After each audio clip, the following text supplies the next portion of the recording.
안녕하십니까. 미스터리의 미국 주식 도전해보기 미도리입니다. 어제 미국 증시는 전체적으로 기분 좋은 상승장으로 다 마감이 되었습니다.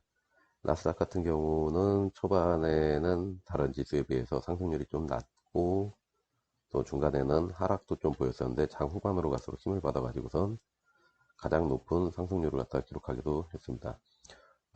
이렇게 된 이유 같은 경우는 이제 바이든이 나와서 이제 얘기를 하기를 어, 10일 이내에 백신 1억 개 접종 완료를 갖다 하겠다 하면서 지원금도 이러면 전달을 하겠다 이런 얘기를 갖다가 했는데 요 이야기 때문에 이제 경기가 다시 활성화가 될 수 있겠다라는 어떤 기대감 때문에 전체 상승을 갖다가 유도한 게 아닌가 싶습니다. 음, 전체적으로는 상승이 많이 되는데 일부 주식들 같은 경우는 약간 하락도 보이고 그 다음에 상승을 갖다 하지 못하는 그런 주식들도 있었는데 약간 보면은 일관성이 없는 뭐 그런 모습을 보이고 있습니다. 어떤 같은 카테고리 안에서도 어떤 주식 같은 경우는 좀 오르고 어떤 주식 같은 경우는 좀 오르지 못하고 그런 모습을 보이고 있었는데요. 어, 아무래도 이제 이번 주 중에 해갖고 FOMC 회의도 그 이야기 돼 있는데 전체적으로 지금 다들 예상하기로는 특별한 입장의 차이는 파월이 발표를 하지 않을 것 같다 뭐 이런 이야기도 있고 해서 그런지 아직은 약간 관망세로 보는 쪽도 있고 혼란스러운 그런 모습이 아닌가 싶습니다. 어저께 이 테슬라 같은 경우는 이제 SEC를 통해서 두 개 공시를 갖다가 했는데요. 좀 이것 때문에 어저께 많이 혼란스러워도 하고 사람들이 이게 뭔가 싶기도 하고 좀 그랬습니다. 좀 살펴를 보겠는데 첫 번째 공시 내용이 이런 내용이 왔습니다. 2021년 3월 15일부로 해서 이제 어저께부로 해서 일론 머스크와 잭 커커의 타이틀이 각각 테슬라의 테크노킹과 코인의 마스터로 바뀌었다. 테슬라의 테크노킹과 코인 마스터로 바뀌었다. 이런 얘기를 했는데 야, 테슬라의 테크노킹 뭐 이런 거를 해보고 싶어 갖고 하는 건지 잘 모르겠는데 이게 저희만 좀 이렇게 웃은 게 아니라 미국 쪽에서도 이 기사를 트위터하면서 다들 이런 반응들을 갖다 보이고 있더라고요. 도대체 이게 뭐냐 하면서 어, 그러고 있었는데 처음에는 테크노킹 오브 테슬라 그래갖고선 테슬라의 테크노킹 했는데 약간 이게 미국인들이 사용하는 어법에는 좀 다르죠. 테크노킹, 테크노스킹, 뭐 킹 오브 테크노 뭐 이런 식으로 했어야 되는데 왜 테크노킹으로 했을까 좀 생각을 해봤는데 테크노 킹 오브 테슬라 하면 테슬라의 테크노 킹인데 이 일론 머스크 같은 경우가 비트코인을 만든 무슨 사토시가 아니냐 하고 하는 의심을 받는 것 중에 하나가 이게 굉장히 일본 애니메이션이라든가 이런 쪽 덕후지 않습니까? 그래가지고 그런 식으로 좀 생각을 해보니까 이 노라는 거를 한국어의 뭐뭐의에 해당하는 이 일본어로 생각을 해보니까 테크노킹 기술의 왕, 테크노킹 오브 테슬라, 테슬라 기술의 왕 이런 식의 해석이 가능할 것 같더라고요. 그래서 음, 약간 뭔가 이게 암시를 주려고 하는 건지 아니면은 그냥 자기들끼리 만우절에 나 보내야 됐을 공시를 갖다 잘못해갖고 지금 내보낸 건 아닌지 뭐 그냥 그 여러 가지 생각이 들더라고요. 그래서 웃기는 좀 많이 웃었는데 어, 아무튼 그렇습니다.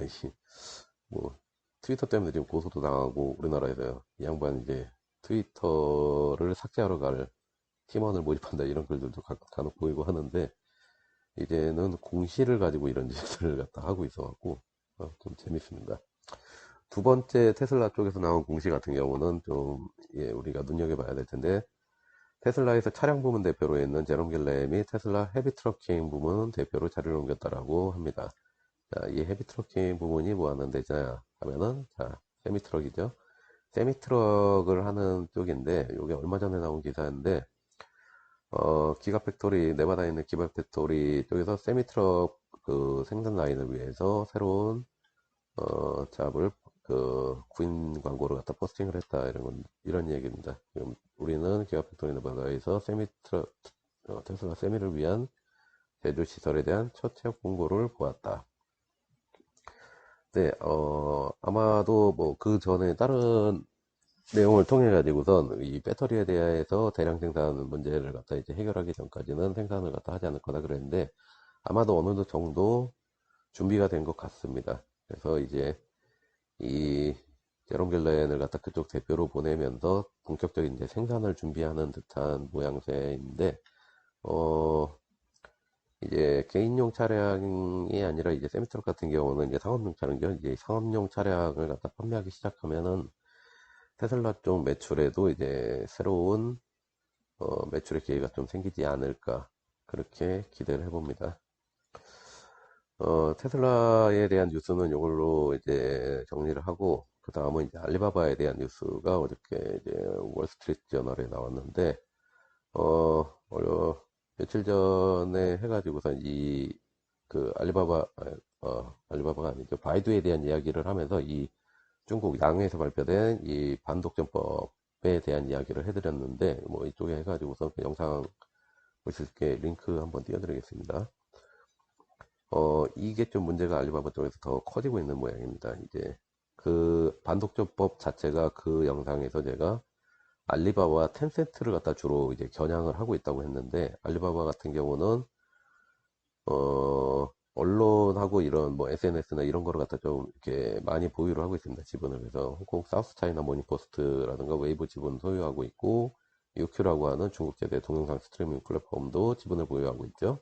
근데 이런 걸 통해서 마윈이 여러 가지 이제 정치적 발언을 하다 보니까 중국의 좀 정부의 미움을 산 듯합니다. 그래서 중국의 반독점 규제 당국 양해를 통해서 이렇게 막 여러 얘기가 나오는데 이쪽에서 결국은 이제 알리바바의 중국 기업 역사상 최고 벌금액을 고려 중이다. 그래서 월스트리트 저널에서 추정하는 벌금액은 최소가 9억 7,500만 달러, 약 1조 1천억 원 정도 됩니다. 그래서 이게 지금 미니멈으로 지금 산정한 게 이 정도입니다. 그 정도인데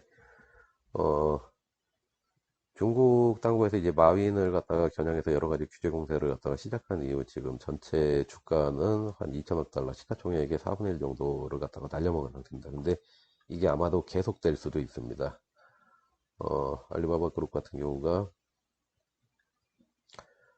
전체를 보게 되면은 지금 많이 하락을 갖다 했는 상태인데 아마도 더 하락을 할 가능성이 있습니다. 이것 때문에 계속해서 규제를 갖다 받게 되고 하게 되면은 하락을 할 수 있는 상태라서 뭐 알리바바에 계신 분들 같은 경우는 데일리로 보셔갖고 최대한 빠져나올 수 있는 시기에 빠져나오시는 게 좋을 것 같습니다. 이 중국 같은 경우는 이제 정부에서 규제가 들어가기 시작하면 사실은 이게 좀 걷잡을 수 없이 되는 그런 케이스가 있어갖고 마윈이 알리바바에서 완전히 손을 떼고서 완전히 사라져 버리지 않는 이상은 이런 것이 계속될 수도 있기 때문에 좀 주의가 필요하지 않을까 싶습니다. 자, 다음은 바이두에 관한 건데 이 알리바바하고는 또 상반된 부분의 뉴스가 나옵니다. 그 얼마 전 그 뉴스 알려드린 그 영상을 통해서 이제 알려드린 게 있는데 거기에서 저희 이 반독점법이 주로 알리바바 텐센트 쪽으로 겨냥을 하고 있다고 했는데 바이두 같은 경우는 많이 걸리지가 않는 게 좀 그쪽에서 베트에 속하는 큰 기업이지만은 3대 기업이지만 많이 속하지 않는 게 AI 쪽에다가 투자를 하느라고 몇 년간 막상 얘들이 한 무슨 뭐 SNS라든가 뭐 여러 가지 쪽에는 투자를 하지 못했어. 뭐 배달 사업이라든가.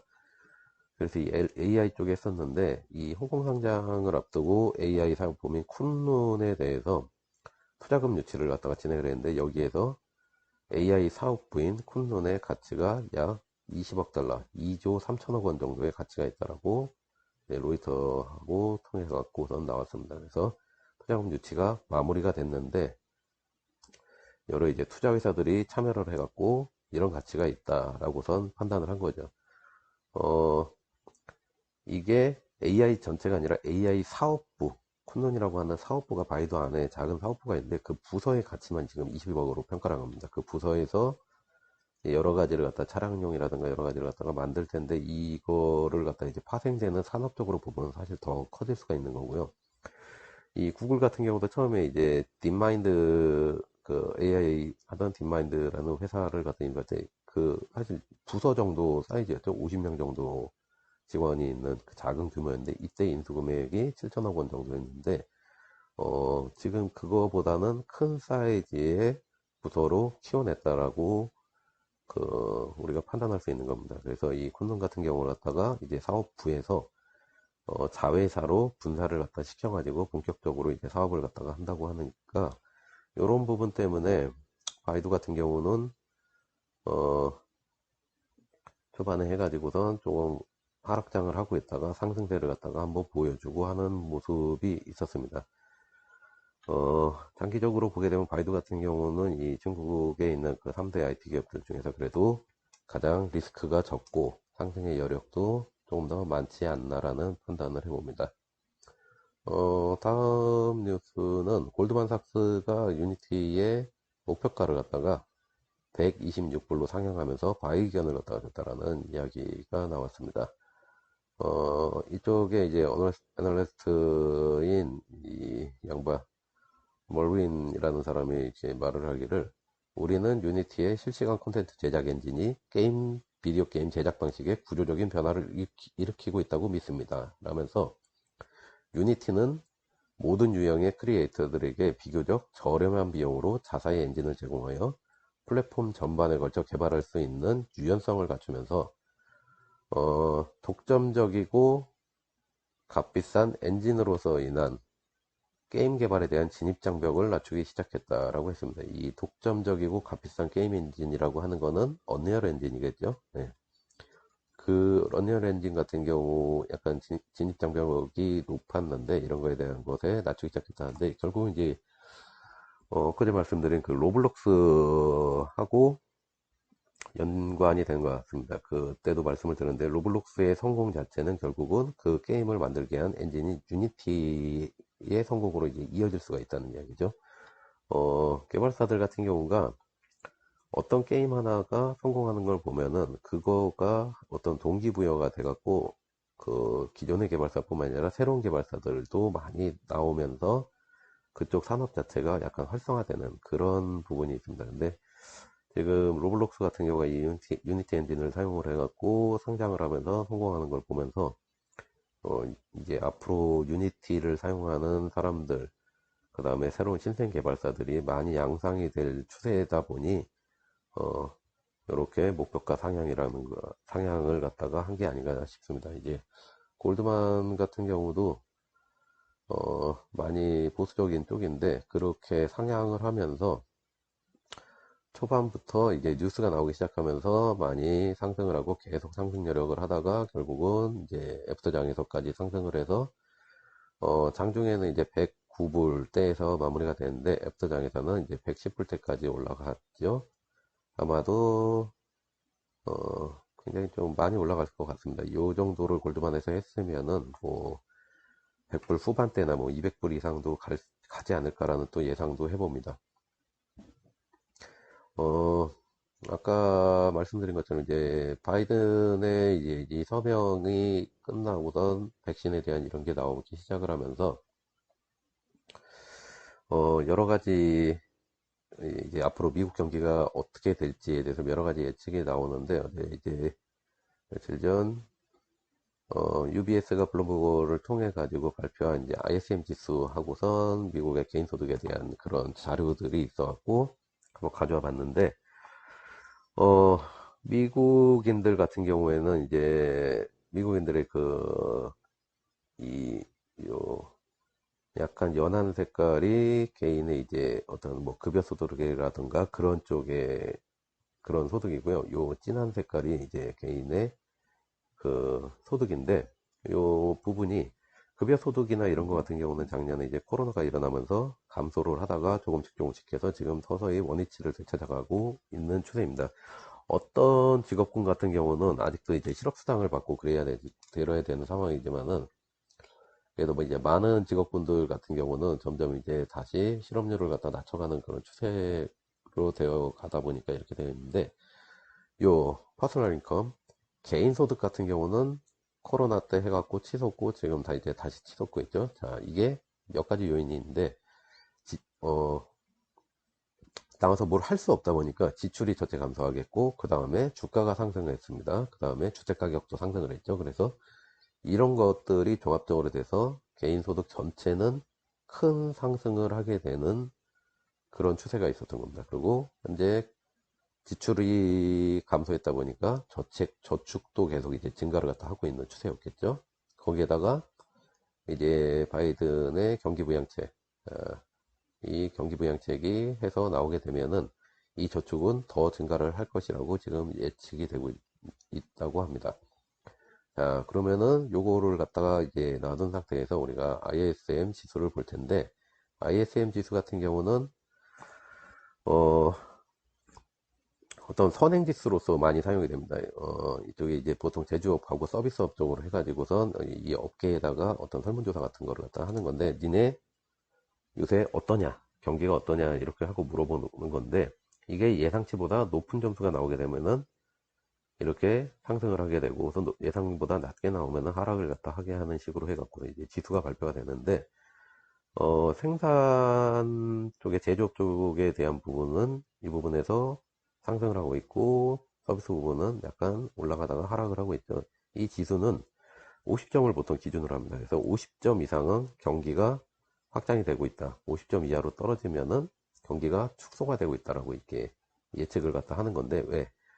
어, 지금 상태에서 이 공장이 제대로 가동이 되지 않고 있거나 아니면 주문이 뭐 이 제조업 같은 경우 주문이 좀 적게 들어온다 하게 되면은 그게 곧 이제 실제 실물 시장에서 해갖고선 어떤 그 모습으로 나타나기 때문에 그런 건데, 이게 선행을 약간 해서 제조업 지수는 상승했지만 서비스는 뭐 아직 거기까지 따라가지 못하고 있는데, 여기에서 보통 서비스업은 제조업 대비 2분기에서 3분기 정도를 후행해 갖고선 움직입니다. 그래서 요 수치까지 올라가려고 하면은 서비스는 2분기나 3분기 후 정도가 돼야지 아마 요 수치를 갖다 따라갈 수 있을 것으로 보입니다. 그래서 요 수치가 지금 이 상승, 지금 다 보면은 50 이상이면 경기 확장이라고 했는데 60대를 갖다가 이제 제조업은 찍고 있죠. 요게 왜 중요한가 하면은, 어, 개인의 소득 자체가 늘고 저축도 늘고 점점 돈이 이렇게 풍선이 커지듯이 이렇게 커지고 있는 겁니다. 근데 얘가 빠져나갈 길이 없었죠. 근데 백신도 접종이 그렇게 돼 있고 그런 기대감 때문에 이제 디즈니랜드를 비롯한 캘리포니아 쪽에서는 뭐 야구장이라든가 이런 거를 4월 1일부터 재개장을 할 수 있도록 하겠다라고선 지금 발표가 되어 있는 상태이죠. 결국 이제 얘네들이 하나씩 열리기 시작하면은 이 돈들이 와르르 쏟아지는, 이제 뭐 에너지파처럼 쫙 쏟아지는 뭐 그런 일이 갖다가 이제 벌어질 텐데, 어, 자, 그렇게 됐을 때는, 지금 있는 거하고 다르게 약간, 경기에 약간 좀 변화도 많이 생길 것 같습니다. 그러니까 코로나로 인해서 온택트 쪽이 약간 떨어지고 언택트 쪽이 컸었는데, 이제 사람들하고 접촉을 하는 쪽의 어떤 산업 같은 경우도 실제로 많이 매출이 증가를 하게 되는 그런 추세를 보이게 되죠. 예를 들어서 이동, 우버 같은 경우도 떨어져 있었는데 이동에 대한 것도 그럴 거고, 여행, 익스피디아 같은 여행 관련 웹사이트라던가 호텔 관련 주식, 그리고 뭐 해외여행 이렇게 돼서 저 항공주, 그 다음에 원유 가격 같은 경우도 그렇게 되면 이제 많이 상승을 하겠죠. 그래서 이런 쪽이 많이 상승을 하게 될 텐데, 미국인들 같은 경우는 이런 쪽 말고선도 한 가지가 더 상승을 할 여력이 있는 게 있습니다. 자, 뭐냐면은, 카지노입니다. 어, 라스베가스에 있는 MGM 인터내셔널 카지노 주가인데, 얘 주가를 갖다 보게 되면은 코로나 때 완전히 떨어졌다가 이쪽 같은 경우는 사실 회복을 갖다 많이 못하고 있었는데, 최근에 와서 원래의 주가 정도까지가 많이 회복이 됐습니다. 어, 얘네 같은 경우가 불과 얼마 전까지만 해도 사실 뭐 많은 카지노들이 뭐 부도가 나냐 마냐 뭐 이런 이야기들이 많이 있었는데, 얘네는 부도가 나면은 이제 다른 돈 있는 회사에서 그냥 카지노 같은 거는 호텔하고 리조트가 전체적으로 있기 때문에 다 인수를 해버리죠. 그렇기 때문에 뭐 주가가 그렇다고 해서 어마어마하게 폭락을 한다거나 뭐 그런 것도 없고, 누군가가 인수하겠지. 그냥 다들 그런 생각을 하는 것 같습니다. 어쨌든 간에, 예전의 최고점보다도 높은 수치가 와 있는데, 이래도 계속 오르는 이유 중에 하나가 방금 말씀드린 것 같이, 자, 이 엄청난 개인의 소득 같은 경우가 한 방에 터졌을 때, 이쪽 같은 경우도 예전에 가장 높았던 시점보다 더 높은 점수까지도 올라갈 수 있다고 하는 그 기대 같은 게 많이 반영이 되었고, 어차피 이 카지노라는 거는 돈을 갖다가 뿌리러 가는 곳이지 않습니까? 그래서 그런 기대감이 많이 반영이 된 듯 합니다. 그래서 카지노 관련 주식 같은 경우는 뭐 카지노 스톡 이렇게 검색을 하면은 뭐 인베스토닷컴 이런 데서 이 쿼터에 주목해볼 만한 탑 카지노 스톡들 뭐 이런 식으로 하는데 광고. 그런데 뭐 방금 말씀드린 이제 MGM 같은 경우도 있고 뭐나 랜턴 베일 리조트 해서 레드라 보이드 게이밍 해갖고 막 여러 가지 주식들이 주로록 소개가 되죠. 어, 이런 쪽으로 해가지고선 아마 관심 있으신 분들은 이쪽도 한번 살펴보시면은 좋을 듯 합니다. 돈이 풀리고 하게 되면은 그렇다고 뭐 나스닥이 많이 떨어지고 그럴 것 같지는 않습니다. 이거 자체도 기술주라는 것 자체가 갑자기 뭐 온택트가 된다고 해고 갑자기 사라져 버리는 건 아니고 일시적으로 돈이 빠지고 늘어나고 하는 쪽이 그냥 왔다 갔다 하다가 어느 순간에 이제 다시 균형이 맞춰질 것이기 때문에 어, 그럴 거고, 단지 이쪽이 많이 침체가 돼 있었는데 다시 확장이 된다 이런 개념으로 생각을 하시고 어, 새롭게 내가 온택트 쪽에 주식을 갖다가 좀 눈여겨보고 있다면 뭐 여행이라든가 그런 것들도 있는데 이런 카지노에 관련된 주식들도 있다라는 거를 고민해 보시면 어떨까 합니다. 오늘도 시청해 주셔서 감사합니다.